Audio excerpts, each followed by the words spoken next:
Hi, I'm Greg Robbins, and I'm going to be leading you through a micro training module that focuses on the Cognia tool, eleot, which stands for Effective Learning Environments Observation Tool. I'll be training and facilitating you, and this particular webinar will focus on what eleot is in a big picture, and then unpack it some, and also explain how and why you should be using it. Before I go forward, I want to cover three ideas with you. The first one is two questions I would always ask myself. One would be in the morning, and one would be at the close of my workday.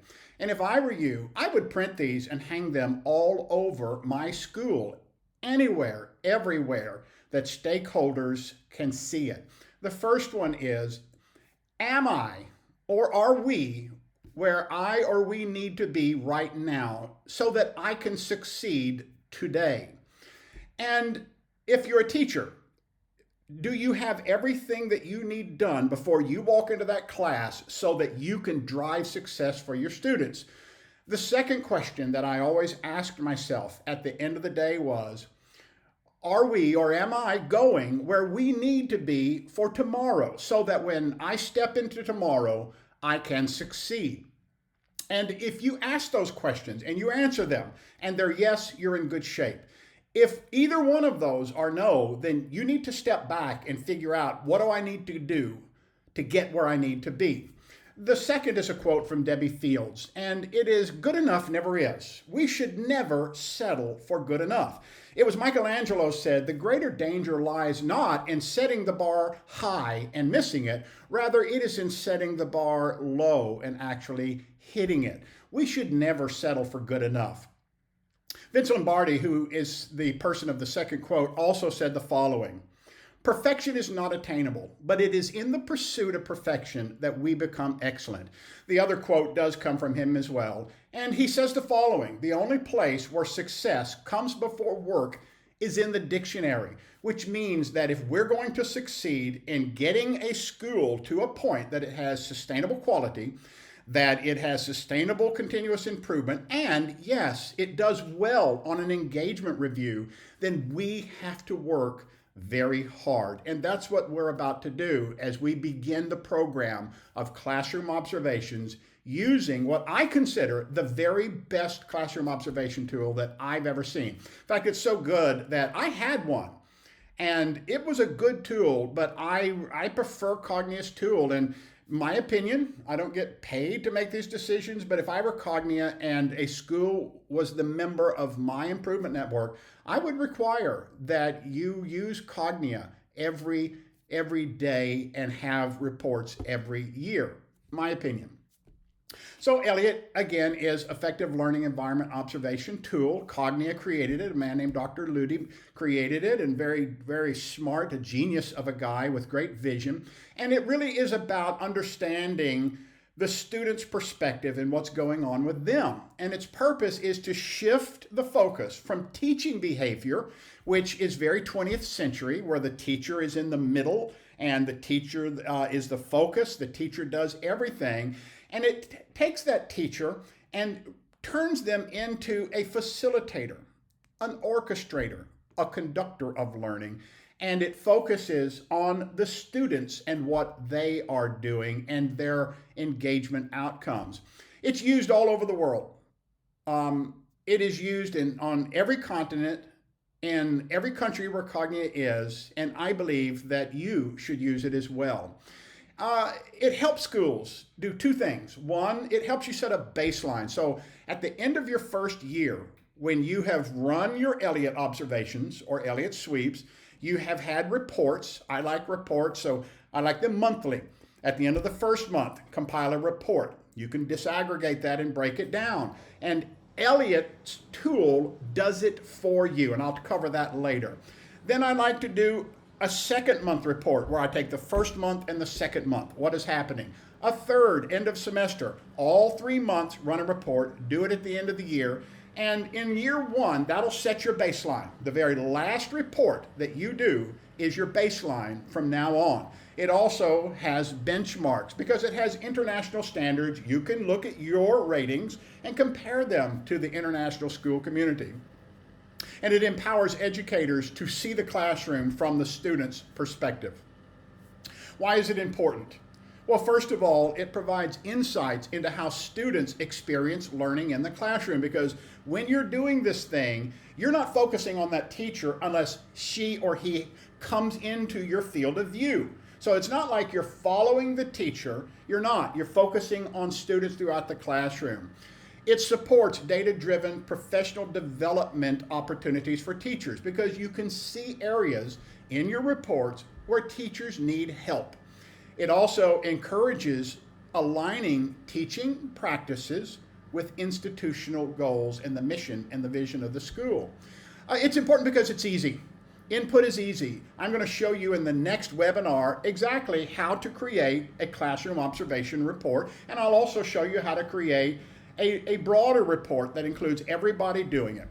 Throughput, the minute you put it in and you click go, that's it. It's done for you. And then output, creating an eleot report of multiple observations is easy. You don't have to do any of the number crunching. Cognia does it for you. It also links the classroom environment to broader student success, and it ensures equity in learning opportunities. These are the 7 learning environments. I'm going to unpack them a little bit. Equitable learning, high expectations, supporting learning, active learning, progress monitoring and feedback, well-managed learning, and digital learning.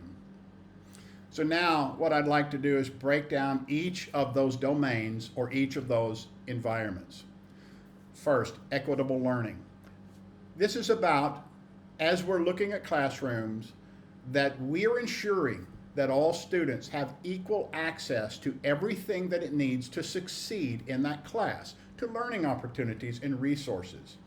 The indicators of equity for students are that students are treated fairly and that resources and activities are differentiated. Differentiated in a couple of different ways. Number one is according to how students learn, and also within that is, are they in the upper third of learners, the middle third of learners, or in the lower third of learners? And what do we need to do that each one of them has a fair chance to succeed and move up with regard to academic performance? In the second, it goes to making sure that students are not bound to a very small group. So there's a practice that I see that is common around the world actually, where teachers put students into groups, but these are permanent groups. In other words, student A and student B are permanently linked. That's their group. We need to differentiate those groups. There is a really, really good online application at random.org that literally would allow you to take all of your students and say, look, I want you to randomize these into 4 groups. Also, you could use a free AI bot, so Chat, Bard, or something like that, Gemini, where you could drop your students in and say, look, randomize these into groups of 3 for me for today. If you do that, then there's an opportunity that students get to know one another, learn from each other's strengths. How do you observe? What are you looking for? Number one, you're looking for teachers to proactively address the diverse needs. And you also are looking to see that students are receiving equitable attention and participation. The second domain is high expectations. What does that mean? That means that teachers expect students to succeed and do everything in their power to help them do that, to reach their full potential. There are 2 ideas here that I want to share with you. One of them is SMART. SMART means that you know things. The other one is intelligent. Intelligent means I can learn new things. Now, what we want schools to do as Cognia and as a consultant is to press your kids. As I said at the beginning of this webinar, it is worse to have a low expectation and the kids hit it than to have a high one and they just miss it, because when they just miss it, teachers have the ability to come back, figure out what to do, and help those kids achieve it. When I was a classroom instructor, while I was a division principal in China, on the first day of class and throughout the year, I would tell my students, failure is not an option. While you may not succeed every time, I am not going to let you fail. I would also tell them, panic is not an option. I'm not going to let you panic, because when people panic, they get desperate. And desperate people take desperate measures, or they just quit altogether.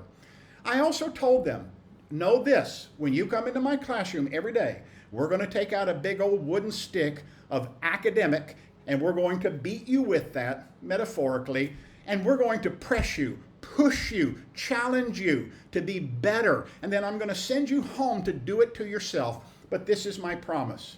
I won't break you. When I see that I've pushed you to a certain point, we're going to stop. We're going to have a fun day. Maybe we have a pizza party. We do something. So failure is not an option. Fear is not an option. Neither is being broken. The indicators are we see students challenged with rigorous tasks, teachers reinforcing high standards for success.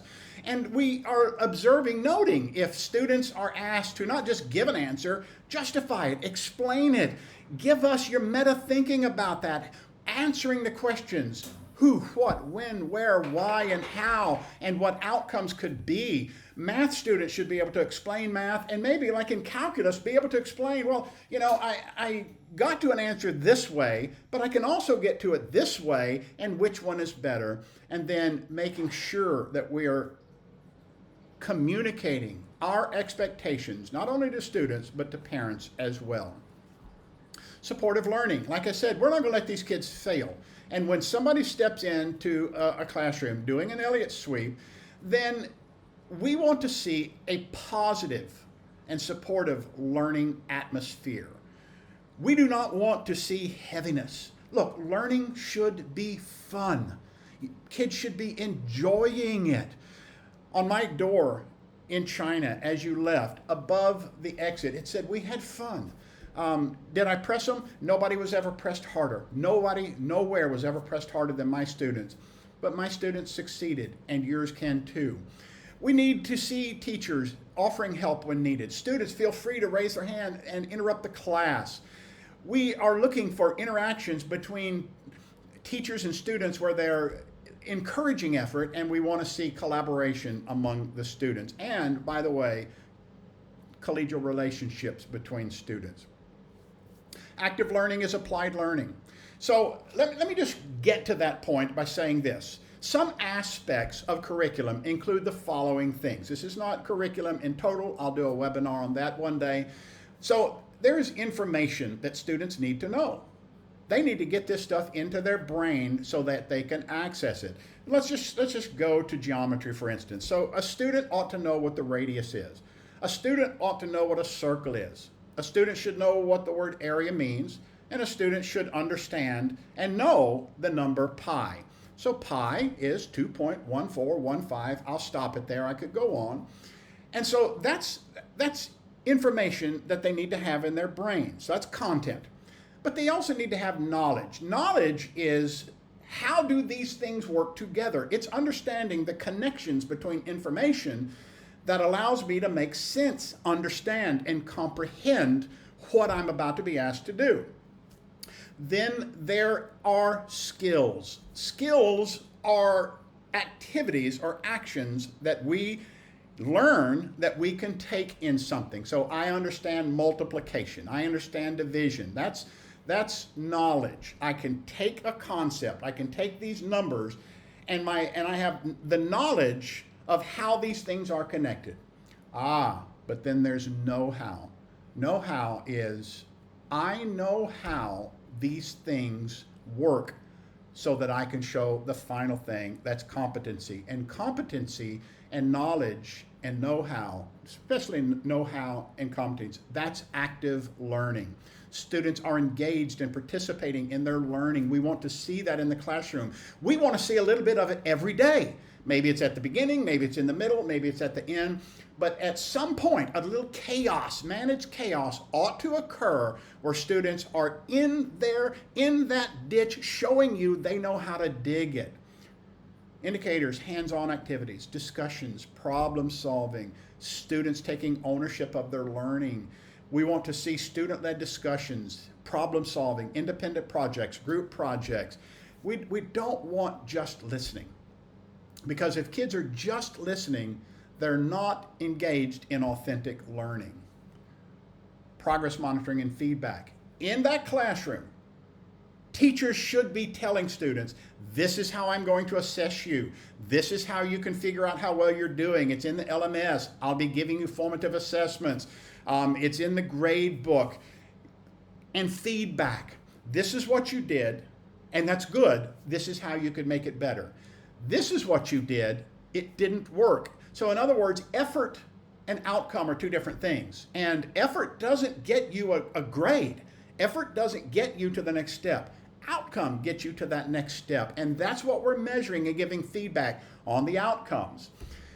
Regular checks of student understanding, circling back, providing actionable feedback, formative assessments that let you know what needs to be reiterated or reinforced, and then feedback to improve. So what Elliott observers are going to want to see in the classroom, and I'm going to share with you in the third webinar how it can be done, is what are they going to be doing today?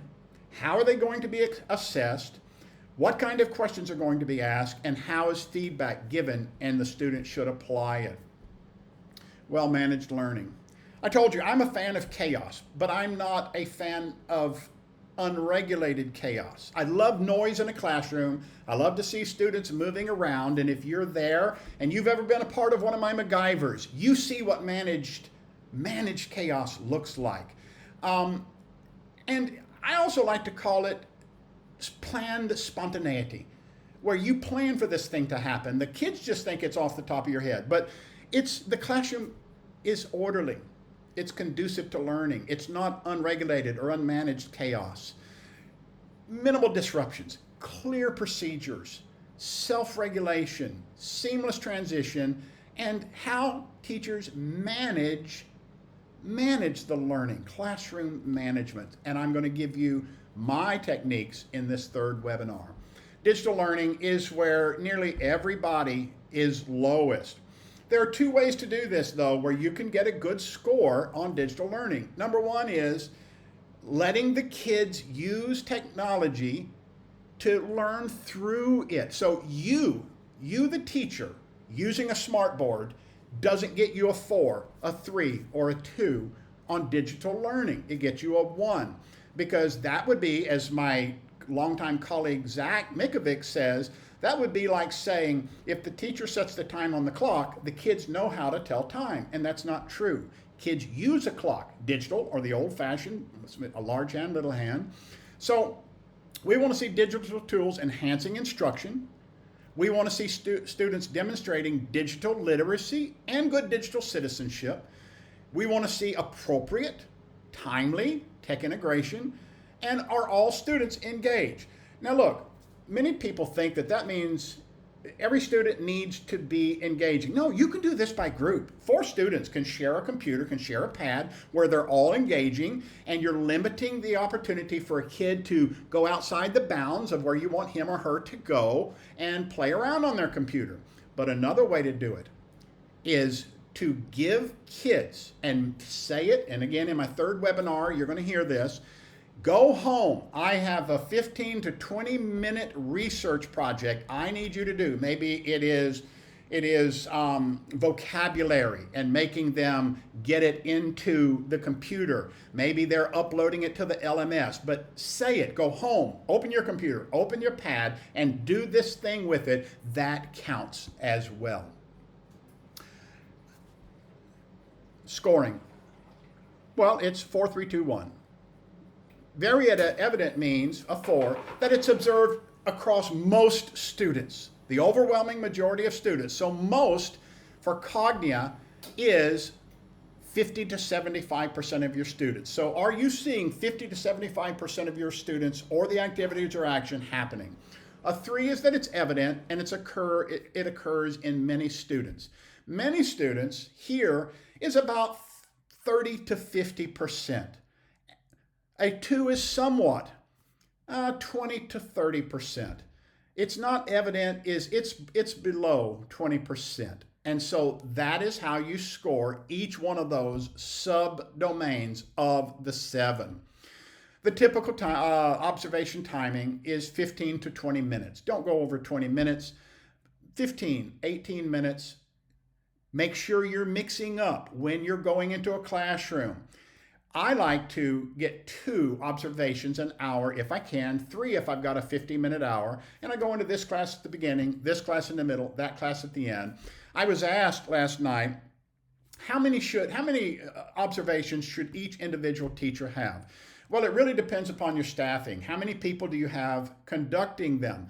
I am in favor of having all staff, from the principal all the way down to the classroom teacher, trained, and making these classroom sweeps a part of the contract, where you say, look, you're going to be spending 2 hours a week, teachers, giving me 6 classroom observations. And if they do that, you think about that. That's 6 a week. That's 24 in a month. Every teacher, then people like your departmental folks can say, look, I'm going to spend an hour and a half, 5 days a week doing this. And then the principal cannot get in as often. But you want hundreds of data points across the semester and multiple hundreds across the year, so that you have a good sample of what's going on in your class. The focus is on what the students are doing, not what the teacher's doing. Focus on student and teacher interactions, student and student interactions, student actions and behaviors. And then, although I don't take a lot of notes, I will notate a few things if I see a 4 especially. Now, Dr. Steve Oborn was my initial mentor in Cognia back in the day when cell phones and pads were not normal. And so he said, look, if you need to, get a piece of paper, roll it up, and look through it and only it at what's going on in that classroom, so that these things are not bothering you. But there's now a better tool, and you can integrate it in something I'm going to be introducing later, and that's this right here. So if you turn on your cell phone, and now you're seeing me, and you literally turn that cell phone so that you are seeing just a small bit of the classroom at a time, just like you are a movie director. The benefits. Well, first of all, it gives you content on which to draw for school improvement, professional development, actionable insights for professional growth, actionable insights for maybe curriculum development, leader training, areas of excellence. So when you write your analyses and your narratives for an engagement review or a mid-cycle review, you're required to say, look, here's at least one area where we do things well. And this is how we can make that thing we're doing well better. But you also need to have data that says this is where we're not doing so well, or this is something we do poorly, and this is how we need to improve it. It encourages teachers reflecting, it fosters student-centered learning, and it informs teacher training needs. Data analysis. Hey, folks, Elliot does that for you. That's why I love it. So, how do you get in, get out, and make sure nobody gets hurt in the meantime? The very first thing that I ask that you do is there's a practice in many, especially in MENA, but also some Asian areas, where when an adult enters the room, out of utter respect for the adults and out of courtesy, students will stand and they'll greet the person. They'll say, "Hello, Dr. Gregg." Well, I can tell you that no team likes that to happen for a couple of reasons. Number one, students aren't learning. Learning has been interrupted, and it may not get back to where it should have been, which means your Elliott report for that classroom observation is going to be poor, and you don't want that. Number two, it takes the focus away from the students and it turns it on to an old guy like me, and that doesn't need to happen. We ask that when an observer enters the room, that learning just go on uninterrupted.